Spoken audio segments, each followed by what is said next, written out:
দেশৰ প্ৰতিগৰাকী নাগৰিক গৌৰৱান্বিত যে দেশৰ প্ৰধানমন্ত্ৰীগৰাকীয়ে আমাৰ দেশখনক এখন শক্তিশালী স্বাৱলম্বী স্বাভিমানী ৰাষ্ট্ৰ হিচাপে বিশ্বৰ বুকুত প্ৰতিষ্ঠা কৰাৰ কাৰণে অহৰহ বিৰাম বিশ্ৰামহীনভাৱে প্ৰয়াস অব্যাহত ৰাখিছে আৰু আমি ভাৰতীয় হিচাপে আজি বিশ্বৰ বুকুত আমি যি ঈৰ্ষণীয় গৌৰৱৰ অধিকাৰী হৈছোঁ। 33খন দেশে ইতিমধ্যে নৰেন্দ্ৰ মোদী দেৱক সেই দেশৰ সৰ্বোচ্চ অসামৰিক সন্মান প্ৰদান কৰিছে।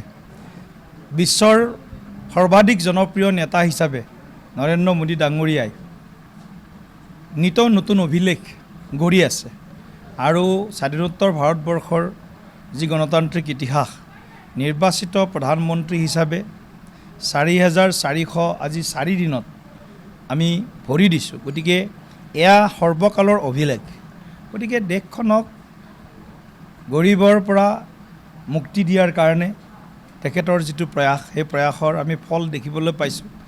প্ৰায় 25 কোটিতকৈ অধিক দুখীয়া গৰীব লোকে গৰীবীমুক্ত হোৱাৰ কাৰণে সমল বিচাৰি পাইছে নৰেন্দ্ৰ মোদী ডাঙৰীয়াৰ 12 বছৰীয়া কাৰ্যকালত। দেশৰ সুৰক্ষা চাৰ্জিকেল ষ্ট্ৰাইকৰ পৰা এয়াৰ ষ্ট্ৰাইকলৈকে অপাৰেশ্যন সিন্দুৰলৈকে বিদেশী কোনোবা ৰাষ্ট্ৰই যদি আমাৰ ওপৰত ৰঙা চকু দেখুৱায় তেতিয়া সেই শক্তিক আমি কিদৰে প্ৰতিহত কৰিব লাগে বা প্ৰত্যুত্তৰ দিব লাগে তাৰো প্ৰমাণ নৰেন্দ্ৰ মোদী ডাঙৰীয়াই দিছে।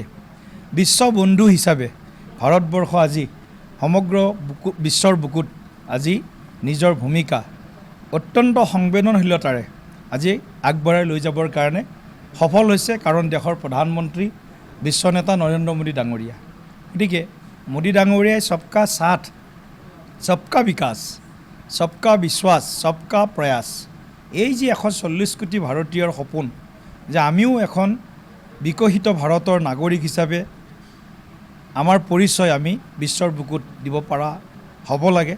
আৰু তাৰ কাৰণে আমি যি সপোন আছে 140 কোটি ভাৰতীয়ৰ যে 2047 চনত যেতিয়া দেশে স্বাধীনতাৰ 100 বছৰ উদযাপন কৰিব তেতিয়া যাতে আমি সকলোৱে সগৌৰৱে প্ৰতিগৰাকী ভাৰতীয়ই জাত পাত ধৰ্ম বৰ্ণ সম্প্ৰদায় নিৰ্বিশেষে সকলোৱে যাতে ক'ব পাৰে আমি বিশ্বৰ সৰ্বশ্ৰেষ্ঠ দেশৰ একোগৰাকী গৌৰৱী নাগৰিক। আজি আমি আমাৰ যি মোদী ডাঙৰীয়াৰ 12 বছৰীয়া কাৰ্যকাল সেই কাৰ্যকালৰ অংগস্বৰূপে আজি আমি আমাৰ বলদেৱ পাৰ এই অঞ্চলৰ আমি অৰুণ ডেকাদেৱৰ বাসগৃহত আহিছোঁ। তেখেতৰ শিক্ষকতাৰ যিটো মহান বৃত্তি সেই বৃত্তিৰ পৰা তেখেতে যদিও অৱসৰ লৈছে তথাপিও সমাজক শিক্ষিত জাগ্ৰত কৰাৰ কাম তেখেতে আধ্যাত্মিক দৃষ্টিকোণেৰেও সামাজিক দৃষ্টিকোণেৰেও শৈক্ষিক বৌদ্ধিক দৃষ্টিকোণেৰেও তেখেতে আগবঢ়াই লৈ গৈছে। গতিকে আজি তেখেতৰ ঘৰত আমি বিশেষ সম্পৰ্কৰ কাৰণে আহিছোঁ আৰু তেখেতৰ লগতো আমি আজি মত বিনিময় কৰিলোঁ। খুব ভাল লাগিল। ডেকাদেৱে মোদী ডাঙৰীয়াৰ কাৰ্যকালক প্ৰশংসা কৰিছে আৰু তেখেতে কৈছে যে আমাৰ কাৰণে যিখিনি কৰিছে সেইখিনি নিশ্চিতভাৱে আমি তাৰ কাৰণে সন্তুষ্টি পাইছোঁ, সন্তুষ্টি ব্যক্ত কৰিছোঁ।